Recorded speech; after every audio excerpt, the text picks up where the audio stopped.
As Afrikaners during the Second World War had resorted to sabotage against the legitimate government, so did those who opposed the government in the early 60s.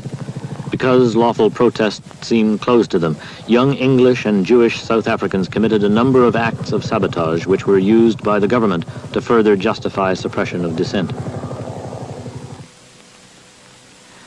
The next wave of active resistance was ideologically different, involving black and white leaders like Nelson Mandela and Bram Fischer, who turned out to be the head of the South African Communist Party. But they sat down beforehand and calculated very carefully the risks involved, the line of action to be taken, weighed the pros and cons of every possible situation that could evolve, and acted accordingly. And when they were caught, there was an incredible sense of dignity about the whole proceeding. They, not for a moment, contemplated denying what they had done. They made it very clear that there were no other courses of action open to them in the circumstances. South Africa was heading downhill in an absolutely destructive, negative enforcement of rigid apartheid. And the only way in which they found or thought that they could change society was through violent measures. For Afrikaners, the most important figure in this group of revolutionaries was Bram Fischer. He was one of Afrikanerdom's brilliant men, grandson of a leading statesman, son of a judge-president, himself a former leader of the Johannesburg Bar. For this man to be head of the Communist Party of South Africa was a treacherous fault in the lager. I think it would be correct to say that Fischer is regarded by the vast majority of Afrikaners as a traitor, not only to the Afrikaans cause, but also to the Christian faith. At his trial, Fischer quoted the words of Paul Kruger, the Boer leader in the struggle against the British. With confidence, we lay our case before the whole world.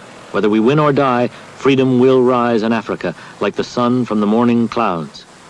President Kruger had been talking of freedom for the white Afrikaner. Fischer was talking about freedom for the black African. Fischer was given a life sentence. He contracted cancer, and after lengthy petitioning by his family, was released from jail to die. After his cremation, Minister of Justice Kruger, concerned that his grave would become a martyr's shrine, demanded the return of his ashes. Since Fischer was a criminal, he said, they belonged to the state. In the mid-60s, Fischer was virtually the only Afrikaner speaking against the lager. But by the time of his death in 1975, the voices of Afrikaners dissenting had multiplied. Breiten Breitenbach, foremost Afrikaans poet of his generation, married a Vietnamese woman in Paris. Home with his wife to receive a poetry prize, the full meaning of apartheid struck him. The law forbade their living together. In Europe, he criticized the nationalist government. Returning secretly, he was arrested. At his trial, he was accused of helping form a secret organization, of speaking in Paris against the South African government, of recruiting trade unionists, of inciting people to send letters. He was sentenced to 9 years in jail. I believe it has the highest prison population in the free world, so-called free world. Though a leading Afrikaans writer, Professor Brink is outspoken enough to be censored. South African censorship is severe. Some 20,000 books are banned outright. Which, to me, are just a few symptoms of what essentially is a violent society.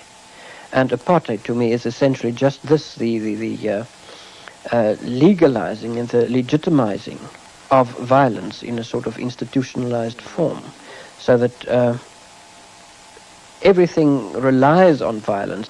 I've expressed my very strong convictions about any communist ideology being acceptable in our country. Stated it very clearly that I totally reject it. But I do wish to make the point that as far as the black society of South Africa is concerned, increasingly there is growing the belief that some form of African socialism is needed and will be acceptable to them. And my plea is that we as whites participate in the debate and the discussion with the leaders of our black community, to listen and to hear what they are saying, to understand... Dr. Beers Naudé was a minister in high standing of the Dutch Reformed Church, but this position was taken from him when he became head of the Christian Institute, which is dedicated to racial equality. Dr. Naudé is an outspoken critic of the South African government on moral grounds. With his impeccable religious and political background, he is considered by that government as all the more treacherous. He is one of the few Afrikaners trusted by blacks. Intellectuals have historically formed an elite within Afrikanerdom.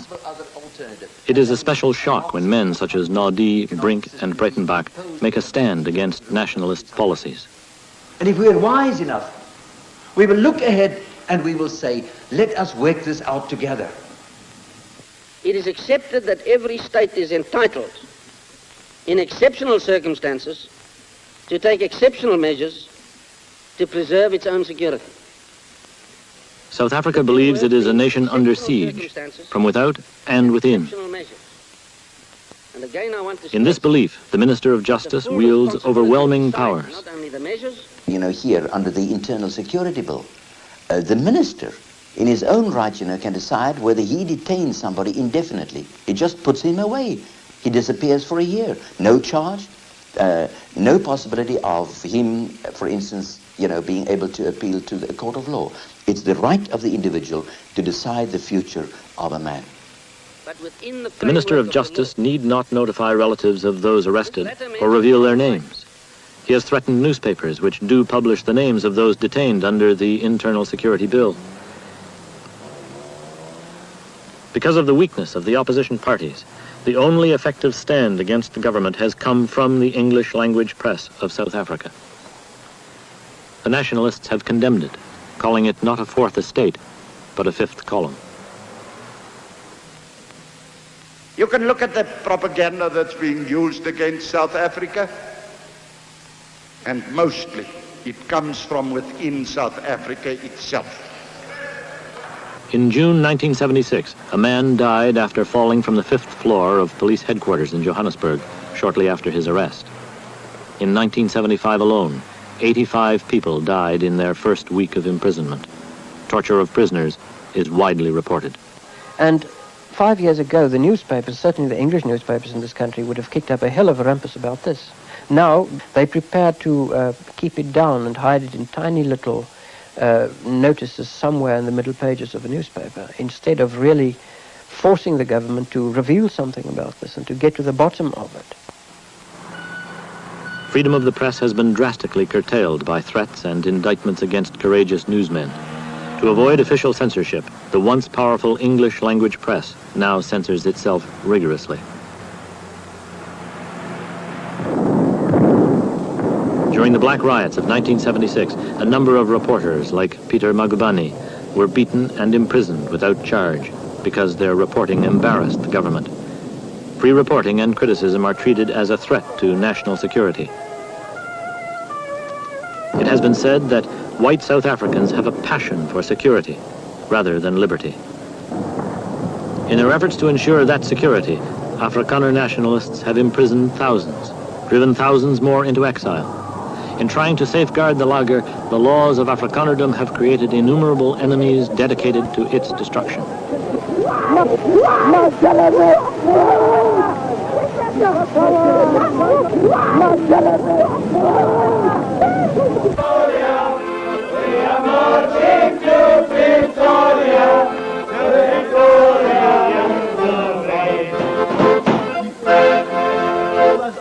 During the quarter of a century that Afrikaner nationalists have ruled South Africa, the lot of the Afrikaner has improved considerably.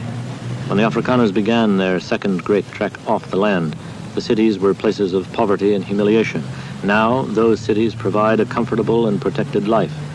Where once they were strangers, they are now at home. In South Africa, they speak of the new Afrikaner. School kids in small country towns still go barefoot, but now it is not because they can't afford shoes. A farmer whose grandfather probably was not much better off than his black neighbor now flies his own plane.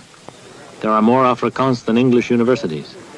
Economically, Afrikaners are catching up on the English South Africans. The descendants of the four truckers have come a long way, but they have not forgotten the covered wagon and the lager. all of them are naturally anxious, worried about being plowed under, as they would call it, by the blacks if they should come into power. In their minds remains the fear of one final great trek, the flight of the Afrikaner out of Africa. North of Pretoria, within the confines of a native reserve, lies the village of Ndebele. Picturesque, it is an attractive spot for white tourists who pay a government tax for a visitor's permit.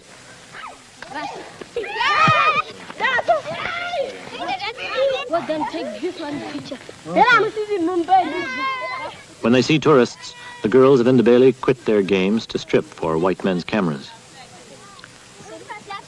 The show village of Ndebele is very much the ordinary Afrikaner's idyll of a native homeland. Unspoiled, colorful, the natives busy with their handicrafts. Obviously, it will take the natives several hundred years to reach the level of the white man. In the meantime, they are poor but contented.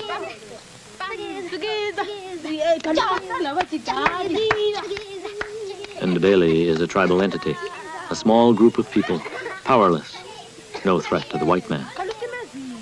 We know that if there is not the strength of will on the part of the Afrikaner to follow the course he's chosen and to do it to a certain extent ruthlessly, although I would say he will always try to justify it vis-a-vis certain moral principles. But if this is missing, I mean, we have lost.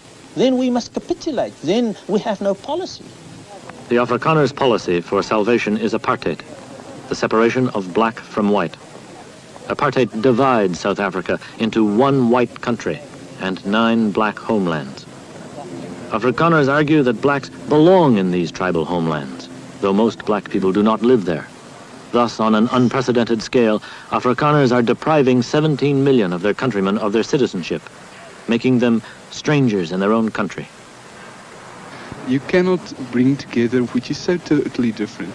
The Afrikaner is of European stock, our traditions are European, but we evolved a different set of traditions to suit our being an African people now. And we differ from the English in small respects, but we differ very greatly from the other peoples who inhabit this country. Yes, I think that each man has been given his piece of country and the right to vote in his country, and that is fair. Because if you have to put, if we have to say one man, one vote in South Africa and just leave it open, then the white is not going to get a fair share because he has contributed economically to making this country what it is today. And if you say tomorrow, one man, one vote, then he doesn't, there is no chance for him. So it's better that each person be given the chance to have his piece of country and decide how he wants to live and what he wants to do with his country there. In fact, black South Africans have never been consulted on any of the laws governing them. At a time when blacks are losing a tribal identity and gaining a national consciousness, Afrikaners are trying to force re-tribalization upon them.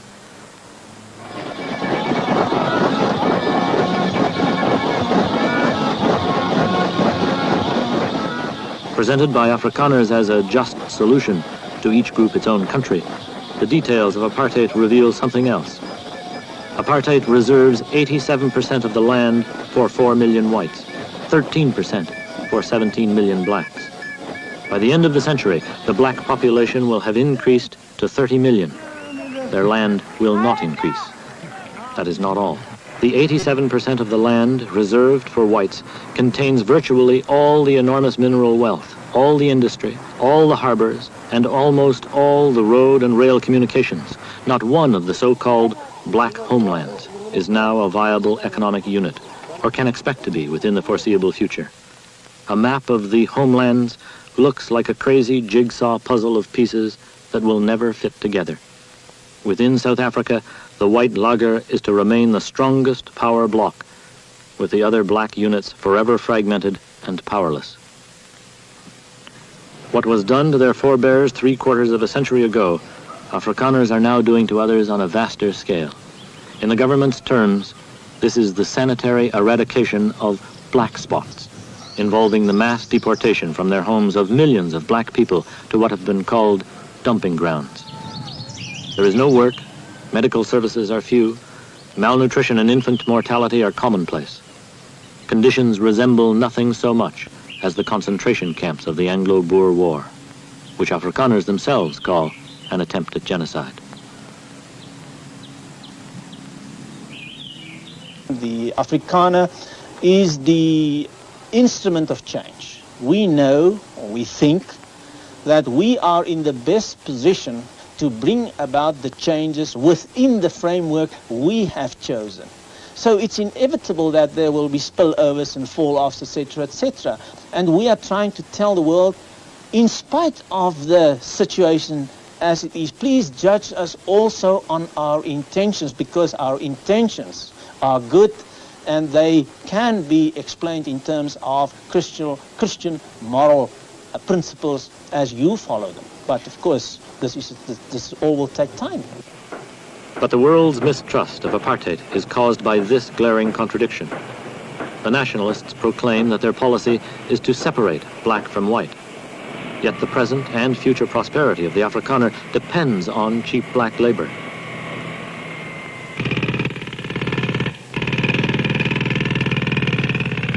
In the mines, whites work side by side with blacks, but whites earn 10 times as much for that work.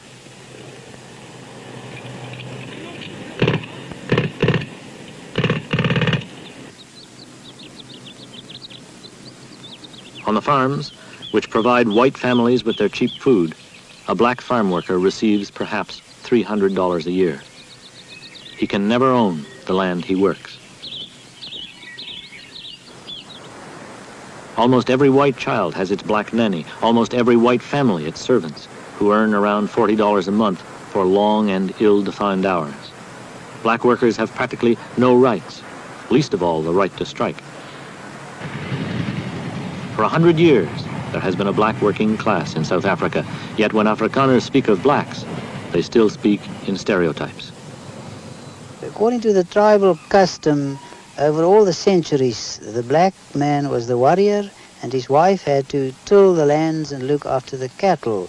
So they're used to that way of life. And if the chief can drink beer and the wife work, he's satisfied and he doesn't want to work. Because of the country's tremendous economic boom, based largely on cheap black labor, the number of blacks living in white South Africa has not decreased as promised by the nationalists, but actually increased since the introduction of apartheid in 1948.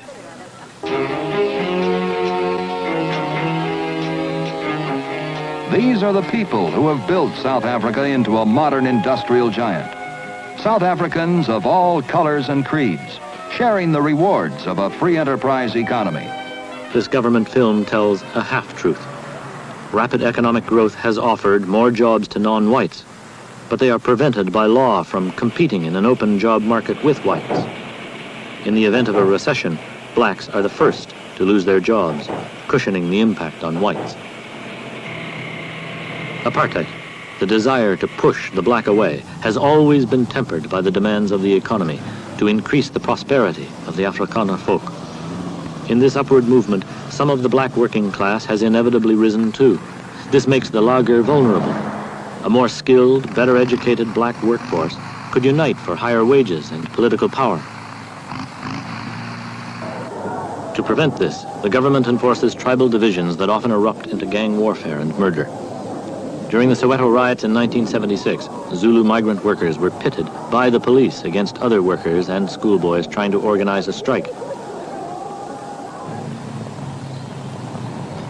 Because of white dependence on black labor, complete separation of the races has never been achieved in South Africa. Instead, blacks are forced to live in satellite townships outside South Africa's cities. They have few amenities and are riddled with crime and violence, giving South Africa the highest murder rate in the world. Yet the efforts of the police are directed not at protecting blacks, but at controlling them. 500,000 blacks are prosecuted each year for unlawful movement. It has turned much of the black laboring class into criminals.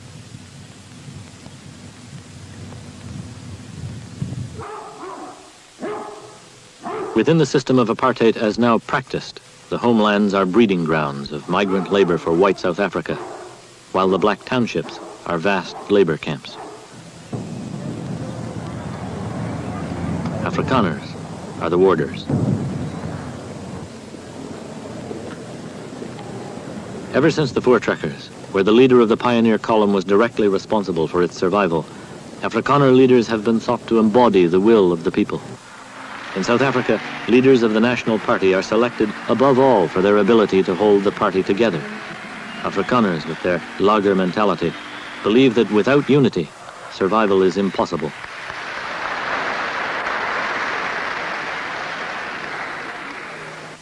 And ladies and gentlemen, this government, this Nationalist Party has been governing South Africa for 26 years under very difficult circumstances in the face of a hostile world. And I say to you, apart from anything else, the merit of the National Party lies in the fact that it has been able to hold this Fort South Africa for 26 years in the face of all these difficulties. The National Party's appeal to English-speaking South Africans as well as Afrikaners has lain in its power to maintain white dominance and white security. In the 1974 election, white South Africans endorsed firm nationalist government by returning it to a 26th year of unbroken power.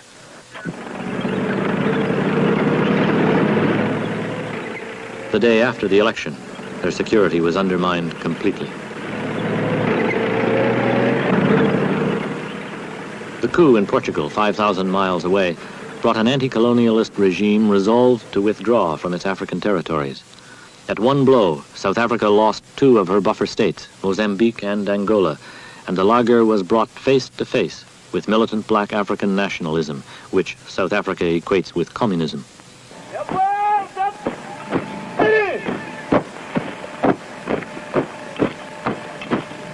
The position today in Africa is that the black breeds and the whites feed. And we prefer prosperity and peace and development. But now the communists, they breed hate, they supply weapons. You open the way for socialistic states on the communist pattern, and the communists are training these people in communism, taking all the young people over to Russia for training, as has been done in Angola and Mozambique. In Angola, the civil war threatened to bring victory to the Russian-backed MPLA. Isolated at the foot of the continent, South Africa has always relied heavily upon Western support. Western countries invest substantially in South Africa, supply her with weapons, and veto efforts to sanction her in the United Nations. Without this bulwark, the lager would crumble. On the contrary, expulsion would be all too likely to encourage the most illiberal elements in South Africa to take refuge in their famous lager of earlier times.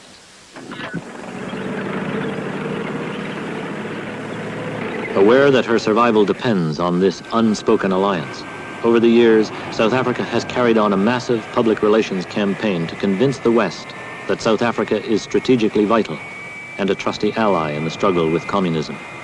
South Africa is ready to play a part in defense of the free world we know and about which we care. Her striking power on land, sea, and air is there to be shared by all those committed to the desire for a world at peace. In the United States of 1975, the South Africans found a powerful friend who, like them, feared communist influence in Africa. Calling for an anti-communist crusade, South Africa entered the Angolan Civil War.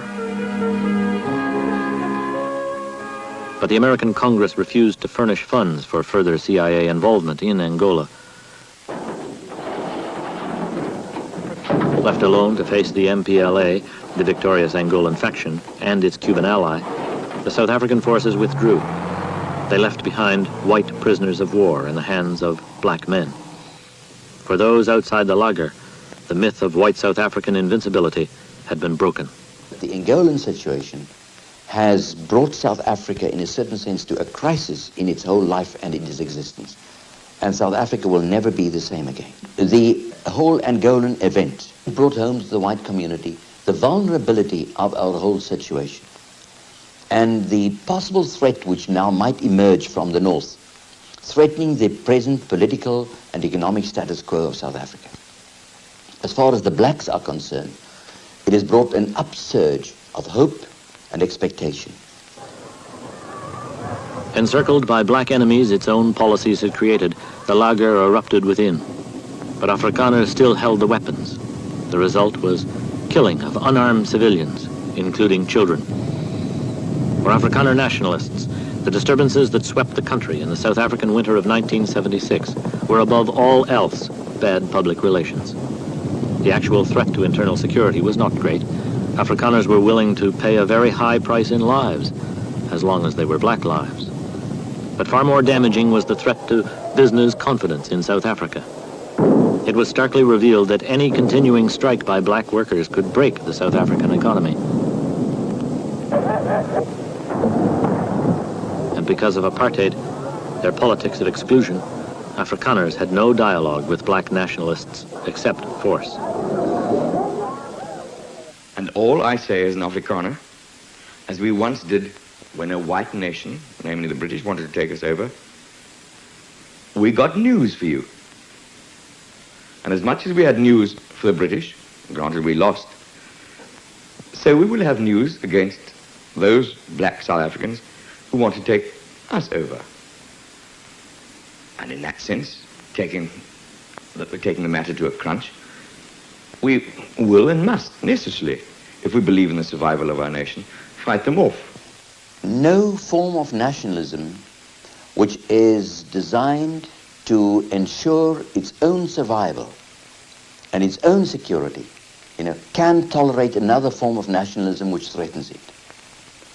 Afrikaner nationalism is the urge in the Afrikaner to secure his identity, to secure his future, to secure his dominance, because he believes that only in that is he able to continue to exist as an Afrikaner and maintain his identity. Therefore, if African or black nationalism emerges as a possible threat to that concept, the Afrikaner will try everything in his power to crush that black nationalism. He will not succeed. In the same way as the British, when they tried to impose, their form of British imperialism upon the Afrikaner, did not succeed. The tragedy is the Afrikaner doesn't realize that in the same way as the British were not able to impose their concept of nationalism upon him, in the same way his attempts at ensuring his own safety in this way, and his security, that they will fail miserably. The architect of the new Afrikaans University in Johannesburg intended it to be a summation of the spirit of Afrikanerdom. But from the outside, this place of learning turns out to be, once again, only a lager, whose massive walls defy a hostile world in a last-ditch stand. The interior holds a greater shock. For this bastion, which protects young Afrikaners from the outside world and molds their minds, is not only their lager, but their prison.